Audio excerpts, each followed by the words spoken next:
So how's everyone doing this morning? Good. All right. Are you ready for a good conference? Got it. Okay, cool. And how are you doing this morning? Good, good. A little tired, taught all day yesterday. Kind of was. Then I had to get up early. I had an audition this morning.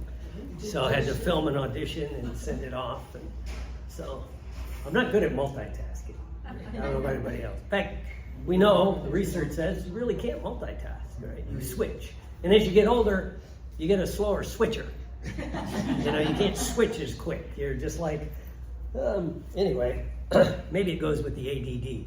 Or smart. You get smarter when you're older. Yeah, you don't give a shit. That's my thing. So anyway, today we're going to have some fun. And but I ask people to start off with this. Kind of ask yourself a couple questions. I always start with this. And I'll explain why later. How can I enjoy this class today? You know? What do I hope to learn in this class? What do I hope to learn? So, how can I enjoy this class? What do I hope to learn? And what was the last class you took, or seminar, workshop, could even be read a book, that greatly impacted your life? That could have been the aha moment, could have been the one where you went, wow, this is what I want to do. Or it gave you insight or something, right? And then the last thing I want you to do is write down 3, not 1, not 2, but at least 3 things you're truly grateful for. You're truly grateful for. Right? And those I do want you to write down. The others you can think about, but you know, what do I want out of this class? How can I enjoy it? Last seminar, workshop, something I took that really shifted you, gave you a couple of aha moments, whatever it was. And then 3 things you're grateful for. Right? And so, now let's get ready to get started. Right? And today, I'm going to give like 3 NLP techniques and a couple other little things for coaching and therapy, whatever. It's just 3 or 4 NLP techniques, right? But I like to teach it a little different than some people. You know, I used to hand out, well, I did, in the package, there's a technique called the magic mirror, which the actual outline's in there. But when I teach a lot of these, I like to teach under the old school way of, I'm going to give you an overview, so you fill it out and pad it out, make it yours with your own words, so you're not just reading a script, right? Because the outlines in NLP, how many people here are real familiar with NLP? How many people go, what? You know? But the techniques are very concise, they're very short, they're very focused, right? And then, especially in the old days, now people get involved and they pad it out, they make it longer, they add rules, which is, I'm fascinated with rules in the NLP world. Because I was there when a lot of it was really starting, and these people had no rules.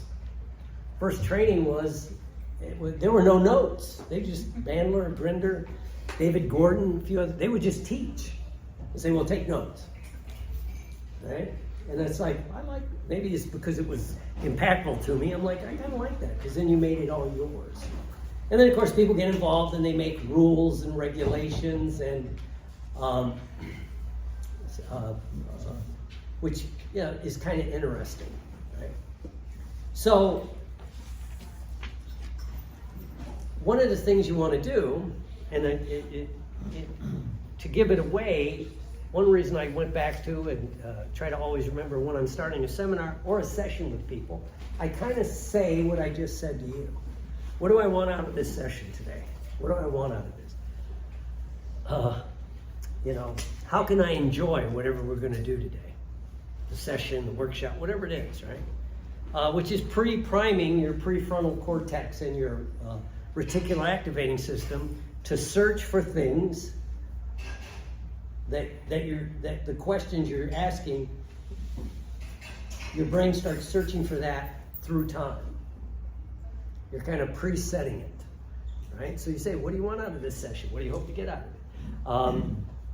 Can you enjoy this session? Can you find things to enjoy?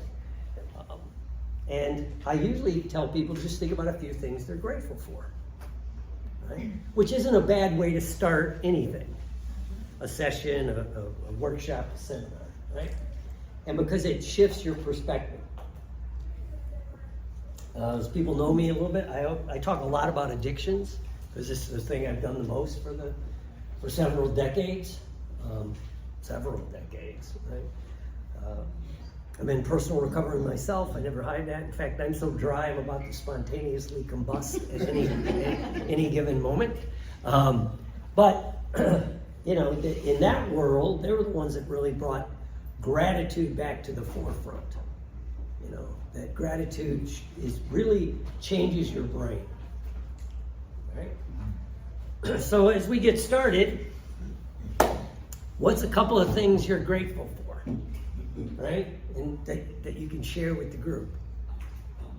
Thanks for volunteering. How's that for a switch? Oh, I still got it. So, yeah, what is it, one or two things you're grateful for? My parents, my comfort in life, and my wit. Cool. No. Some will, some won't. Yeah. That's all right. I will. Anyway. Yep. I am grateful for this young lady right here. Cool. And for this amazing profession. Cool. And for the ability to be here. Cool. What's one thing, we'll just do one thing, what's one thing you're grateful for? Just gonna say Okay. What else? We're gonna dig deep. my daughter. Okay, cool. What's one thing you're grateful for? For me, it's just life and living. It's better than the alternative. Well, we don't know for sure, but it's easier. It's easier. It's the one I know. Yeah. Cool. What's one thing you're grateful for? I can see, ears that hear, and heart that loves. Oh, that's pretty cool. My family. Family, Experience and learning. Laughter. laughter. Oh, you're. The ability to be able to do things, be healthy, go, and be able to do various things in life. Cool. My health, my family, and my life's journey so far. Cool. Cool. Cool. You're not, and you were a Leo, right? You were a law enforcement officer. See, I remember. Pornographic memory, ladies. Oh wait, that's the other one. Cool. This hypnosis community. Cool. Doc. Having purpose. Purpose. Counselor, What was that, Aaron? what's one thing you're grateful for? Oh, my health. Cool. My intellect and my five senses. Cool. Connections.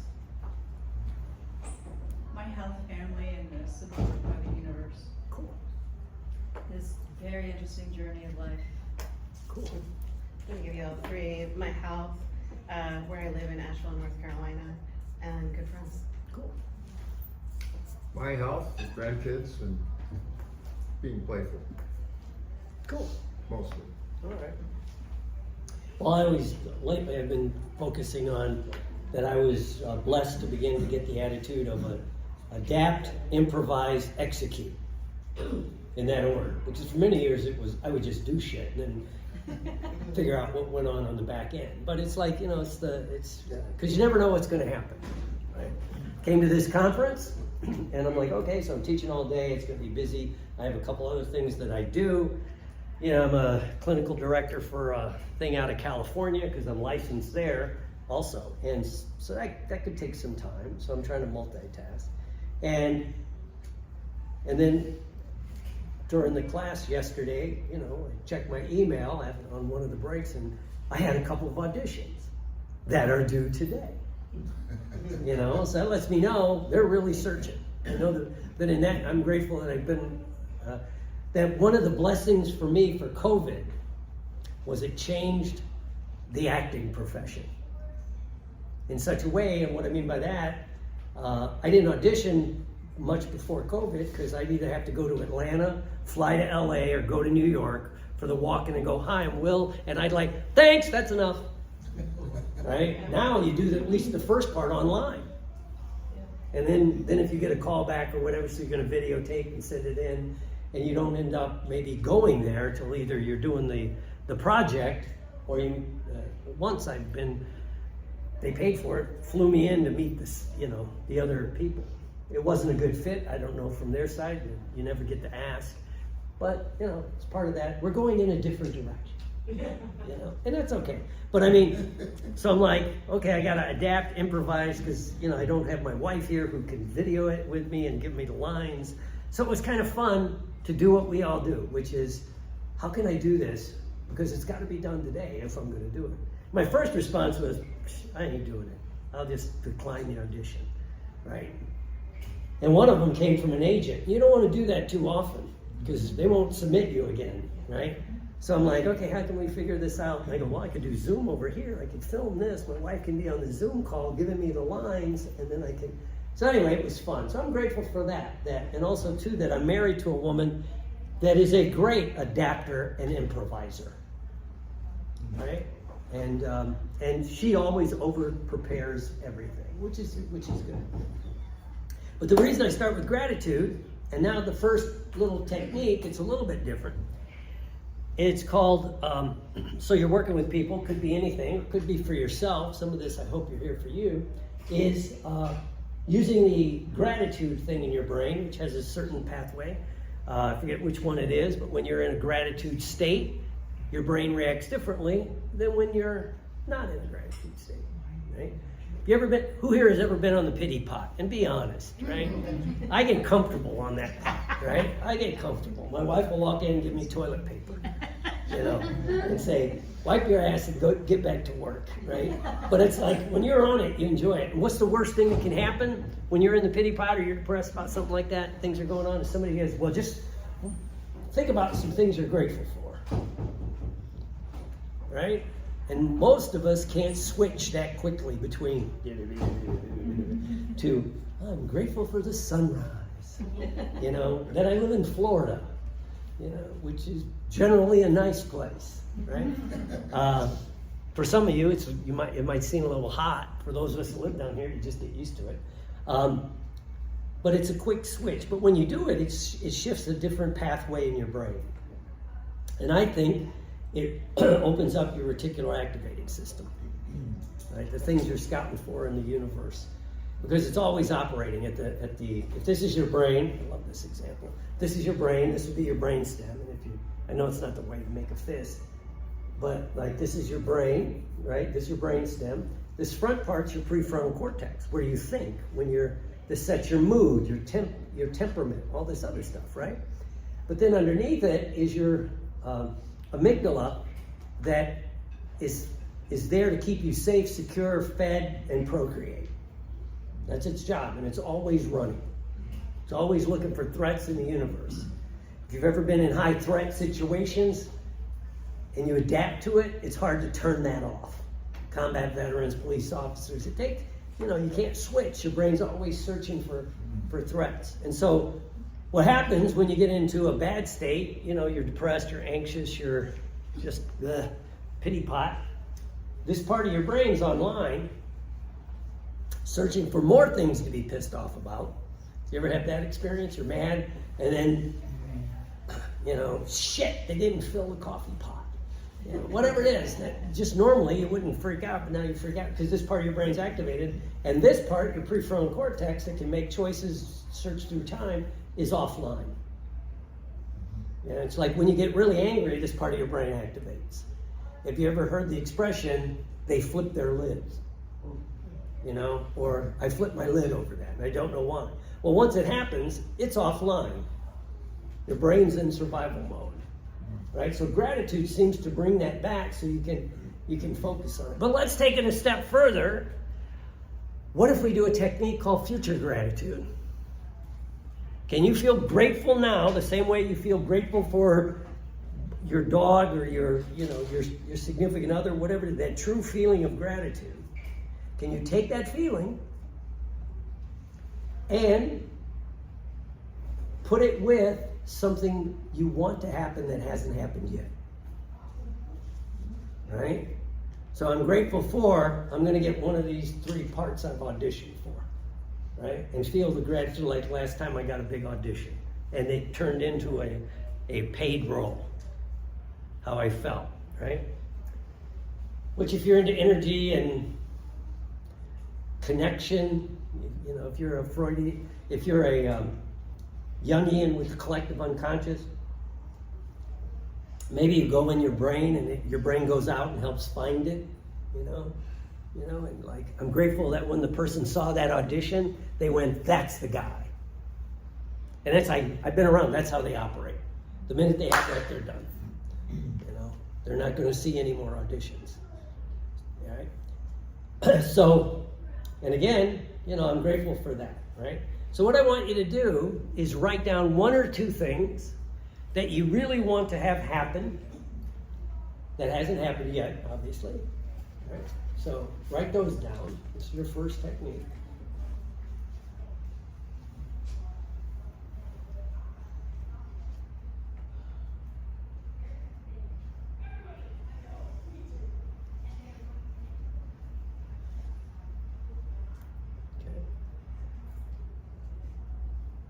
Got it? Good. So everybody got something that they want to have happen? What's yours? Mine? Yeah. Get my teeth fixed. Okay. Just hasn't happened yet. And finish a book. Okay. So everybody's got one. Now, here's the technique part. We'll just do it as a group since it's a quick talk. Everybody take a deep breath. Think about something you're truly grateful for. Maybe it was a miracle. How did that happen? And a lot of us have this experience being in this profession. I don't think anybody here, because I don't see Dan Candell, that wanted to be a hypnotist when they were in like their early teenage years. Most of us stumbled into this field backwards. I stumbled into doing this work literally with addictions. I stumbled into this work, right? Tough crowd. I'm here till Sunday. Tell your friends.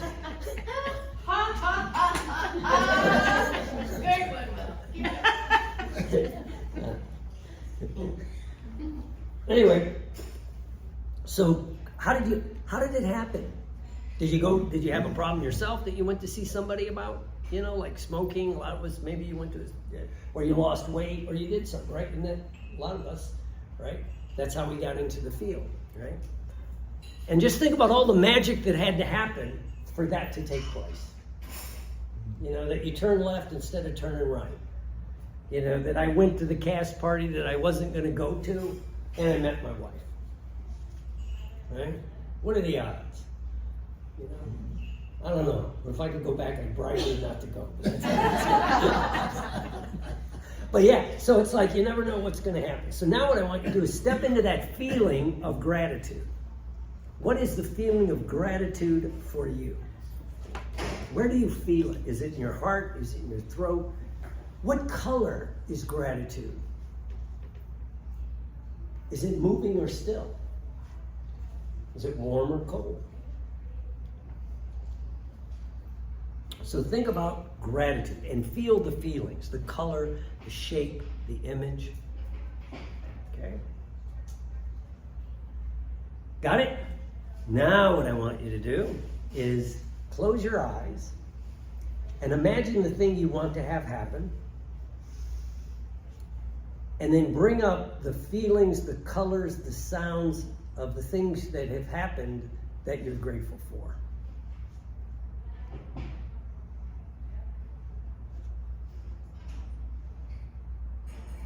And make it real. It just hasn't happened yet. And then let's add a little incantation with it. Maybe say to yourself as you're feeling those feelings, imagining this goal you want to accomplish, and you hear a little inner voice say, I don't know how. I just know this is going to happen. I don't know how. I just know this is going to happen. Because as my dear friend Tony Robbins says, how will get you stuck. You know? All right, open your eyes if you had your eyes closed. Did it change the subjective experience of thinking about this thing that you want to have happen? Right? In other words, did I induce a little bit of psychosis in you? Did that? Does that make sense? So that's like future gratitude, and you can tweak it yourself, but it's, you know, it's the idea of taking the natural state of gratitude and putting it with the other thing. It's an anchor. That's really all it is. Right? All right, cool. Now we're going to do a traditional technique, because I like the original techniques, and they were very simple. I did this one yesterday, so if you're in the addiction, you saw it. It's the traditional old swish pattern, which, I don't know, for a lot of the trainers, I think what happens to us if we're a trainer in this stuff, you always want the latest, greatest, newest, right? So you don't go back and do the basics as much as you used to, right? Because you've been doing it for 10 years, whatever many years, you kind of, which is bad if you're a trainer because you forget the basics. I use the martial arts analogy, right? Which, if you've been doing martial arts for a long time, you could probably do a spinning back kick, right? And you want to teach a spinning back kick. But that's not the first technique you probably learned. You probably learned the proper stance, how to move your feet. What are you, in the martial art I was in, what are your hips doing, right? And then you put it all together. First you do a front kick, then you do a side kick, then you do a back kick, and then, you know, then you do the reverse, and that till you can put them all together, right? So if you don't learn the basics, you don't. And I think that's what I've seen happen with a lot of the NLP trainings that get watered down and convoluted. I've really seen it happen with the people that teach Ericksonian hypnosis, right? They're making it complicated. It's like weird stuff, and I'm pretty good at that. And it's like, I have no clue what they're doing, right? Well, they're doing advanced language patterns. I go, no, they're just kind of babbling. And then if you ever watch Erickson, you know, watch some of his videos, he did a lot of, that's right, take a deep breath, close your eyes. And then he would and as your hand, there's one with, I think her name's Mindy. As your hand comes up, you're going to go deeper and deeper into trance. There's no Ericksonian technique involved in this. He's doing a direct induction, you know. Then he does some direct pattern. And he does end a little bit with the story. But he didn't start with the story, right? So let's do the basic. And the swish technique works because your brain likes to operate fast, right? Your brain operates fast. It likes speed because things happen quickly in the real world, right? And it keeps the brain more engaged. It also gets a little bit of the prefrontal cortex out of the way and starts training the deeper parts of your mind, because you're not activating the part of your mind that's going to analyze it to death, right? It's like when I teach this, a couple times I've been blessed to teach at like psych conferences, you know, state psychological conferences. And I don't mean this badly, I'm a member of it, you are. It's like, boy, if they can overanalyze everything. You're teaching a technique and they go, well, what's your empirical evidence? Well, let's just do the technique first. No, So the swish technique, what it is, it works on how your brain works. Bandler came up with this one. And actually it's based on the work of Maxwell Maltz, right? The Psycho-Cybernetics, and my favorite book by him is The Magic of Self-Image Psychology, which is what we're going to kind of close with, right? So, and it's that your brain operates quickly. It wants to move from a negative state to a positive state, right? So let's say the technique would be procrastination. If you're going to do business coaching, personal coaching, or any kind of coaching, hypnosis, sometimes the issue you got to work with is procrastination, right? I'll do this later. You know, you start putting things to the side, right? So what you do is you have the person think about something they procrastinate, right?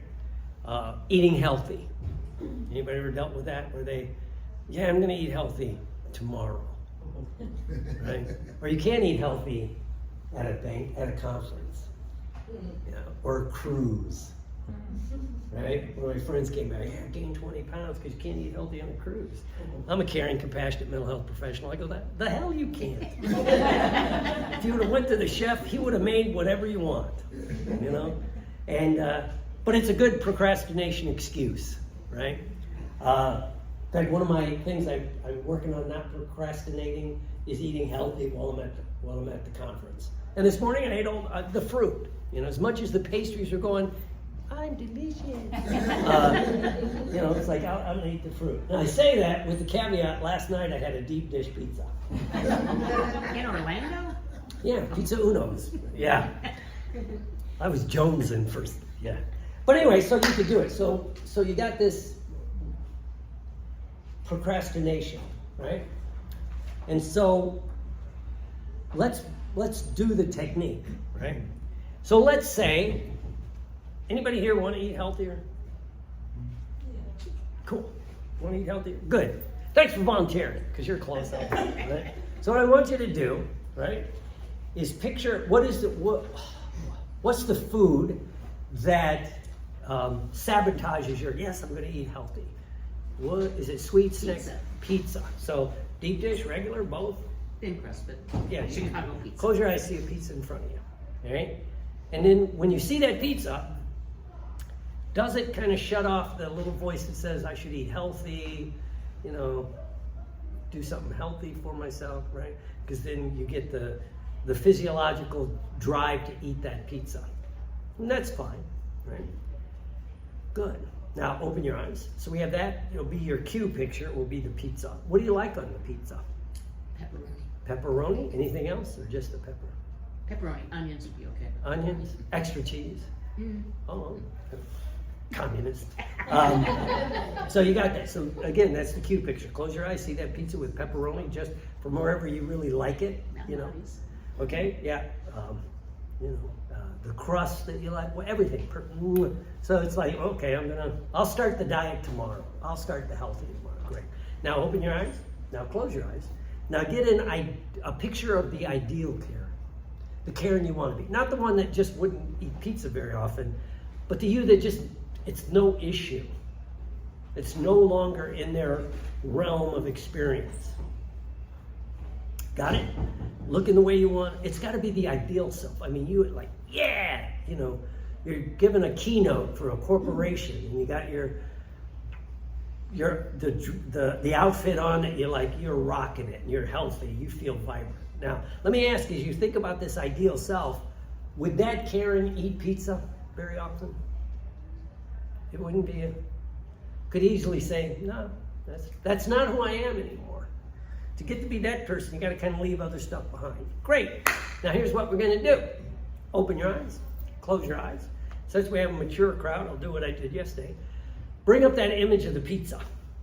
And you're at that pizza place you really like, and maybe there's the soda with it or the cold beer, whatever you like with the pizza. And it's like, and then as you're seeing it, what's going to happen, there's going to be a little dot in the middle of the picture, like pop, right? And then in a moment, when I tell you, when I click my fingers, it'll be that dot expands out. It just goes whoosh. That's where the swish pattern comes from. Whoosh. It disappears like the shutter of a camera. And it's gone. And all you see is a 10-foot picture of you being the ideal self, at your very best. The you that nope, I don't do that anymore. It's not who I am. Got it? And so it's going to be very quick. Okay, open your eyes, close your eyes. Bring up the pizza, put the dot in it, and ready? Whoosh. And then when you see the big you, the feeling, open your eyes, close your eyes, and do that 5 times really fast on your own.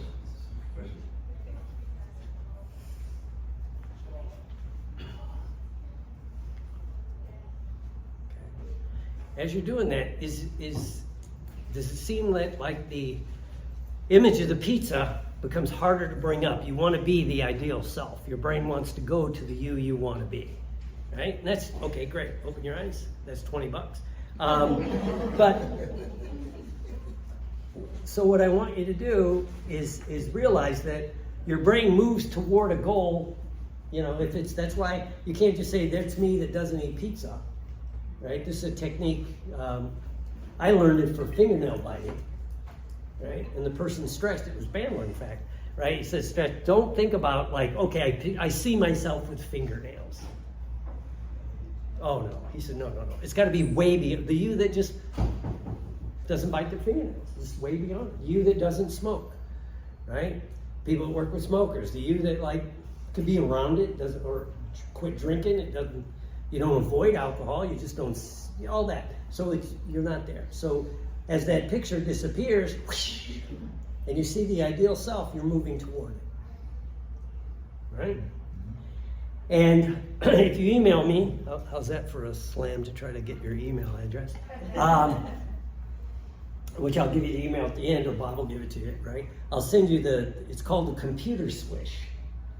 Right? I talked about this one yesterday because I was doing this with a kid that was in my office a few years ago now, but he's sitting there and he was 17, which I thought was weird. He was in my office to quit smoking, right? And I'm like, well, it's kind of weird. It's not in the norm, right? And I said, well, why now? I always just thought, we'll work with it, but what? He goes, well, he was a football player going into his senior year in high school, and the school had a no tolerance policy for all drugs, and the coach implemented nicotine. If you tested positive for nicotine, you were off the team. And that year, they just thrown off the best player, right toward the end of the season, because, you know, I don't know what he tested dirty for, but, you know, everybody's convinced, well, the coach will make an exception for, you know, Joe, because he's going to Florida State. I mean, nope, he was off the team. The coach, I remember it was in the paper, the coach said, if I allow it, because they were going to fire him over, if I allow it, then there's no rules. Right? So anyway, the kid wanted to do that. So I said, okay, now picture your cigarette, whatever brand it was. And, you know, so you see it like in your hand, you're holding the cigarette. Great. What's the brand? You see the pack right there, you know. And then what else is around as you see it? He goes, oh, all the cool kids I hang around with that smoke. You know, that phenomenon's still going on. The cool, you know, the rugged individualist that's going to hang. I said, okay. Now, so that was the cue picture. So then I said, now, get an ideal self. What would be the ideal you? And he pictured himself, I still remember this. Okay, you know, I got my leather jacket, I'm starting on the football team, you know, I got the leather jacket with the chevrons if you're into sports, right? It's like, yeah, I see that. And I go, that you doesn't smoke. He goes, no, it's not even an issue. I said, okay. So I said, the same what we just did. Okay, now bring up the cigarette, see it? Put a dot in the middle. Okay, and then when I snap my fingers, it's going to be whoosh. The picture's going to disappear like the shutter of a camera. And then you're going to see the ideal self. Got it? Good, go. And it's got to be fast. Open your eyes between. And he's just sitting there. And I go, come on, got to be fast. I still remember this because he goes, can I ask you a question? Sure. What's the question? What's a shutter of a camera? Yeah. I'm not quite. And I went, I'm now an old white man. But he came up with, I can't think of his kid's name. He came up with, he goes, you know, can I kind of do it like a computer? You know, where I double click on the picture of if it's on the screen, I double click that, just like on a computer, that picture disappears.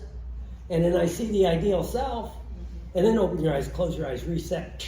And he goes, and that one actually added a step. I go, okay, and what happens now? He goes, well, I can't bring up the picture, it's a small icon.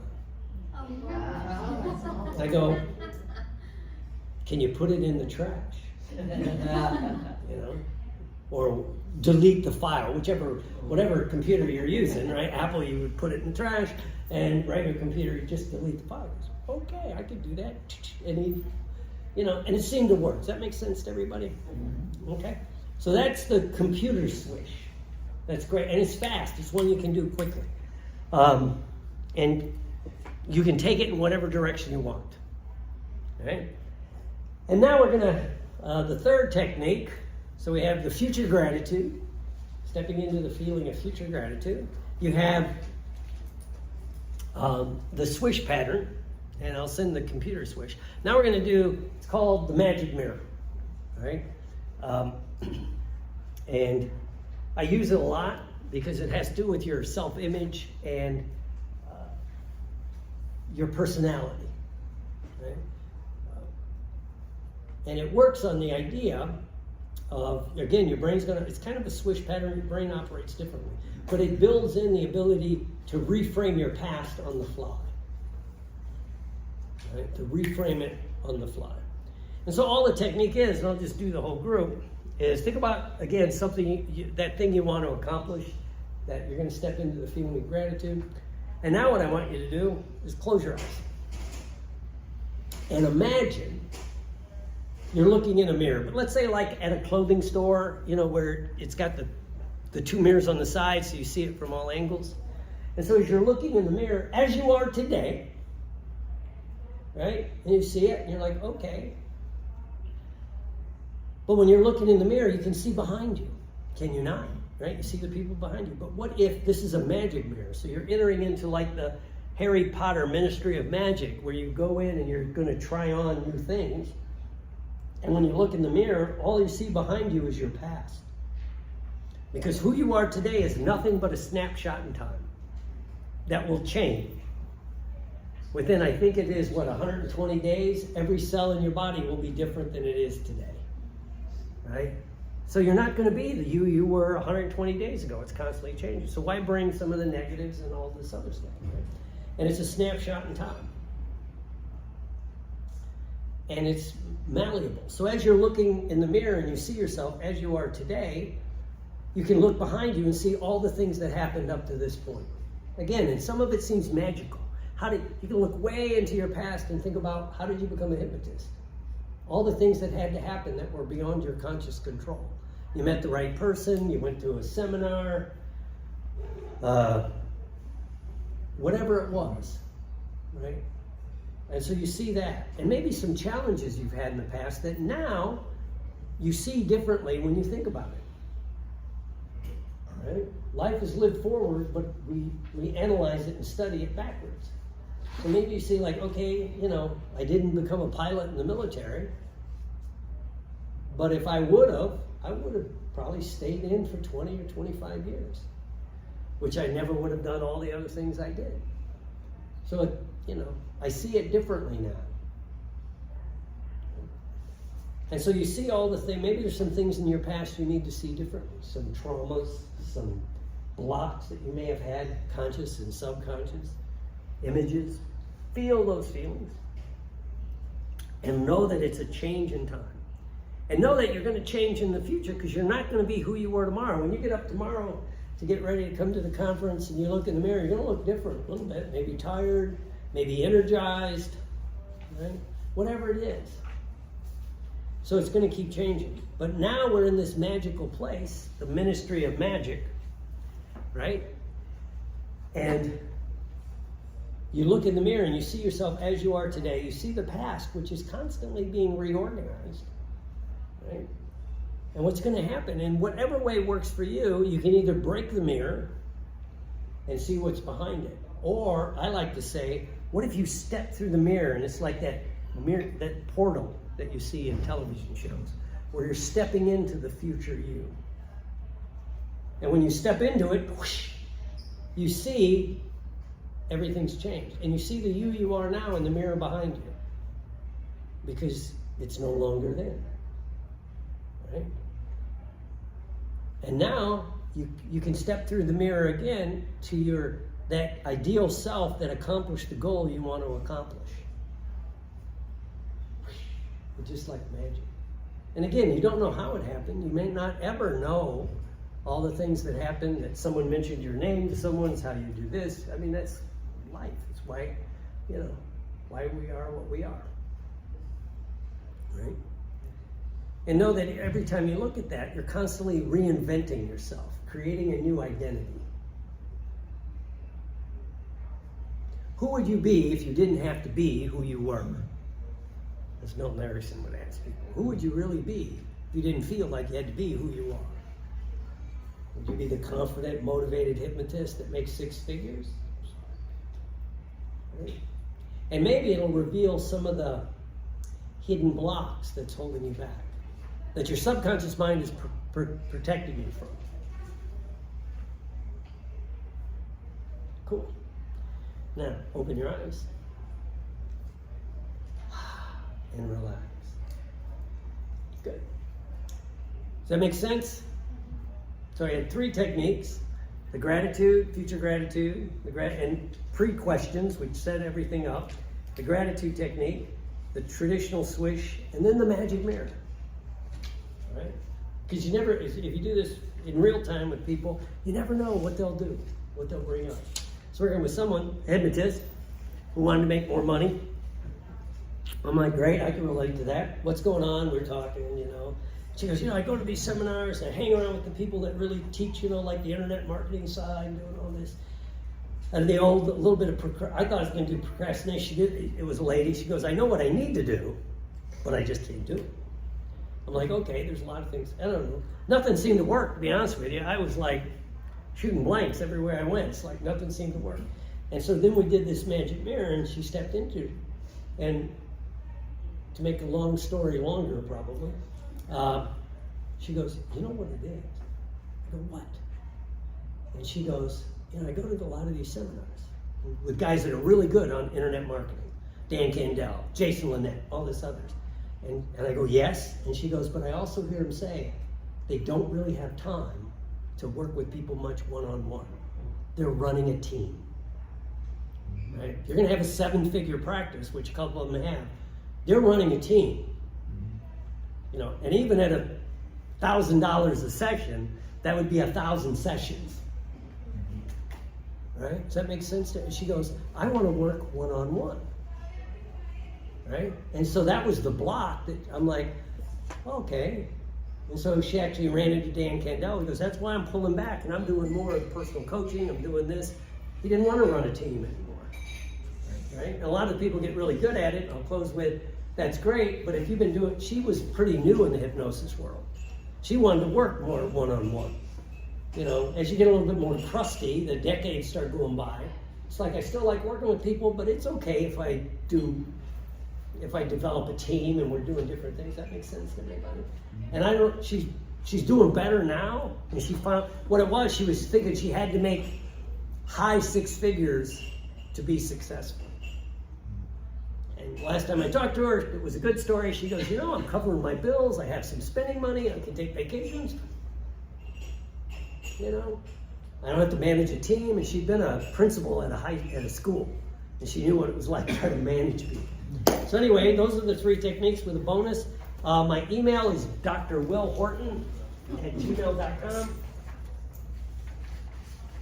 I'll send you the techniques, the ones in the download I gave, right? But I'll send you the computer swish and the gratitude technique. So again, if you really like this, my name is Bob Otto. If you didn't, no, I screwed it up. My name is Will Horton. If you didn't like this, my name is Bob Otto. Or no, Michael. I'm out of gas. Anyway, so if you have any questions, I'll be floating around. I know they want to flip the room. It's kind of like a restaurant now. We got to flip this room. We got to get the next people up. I'll see you soon.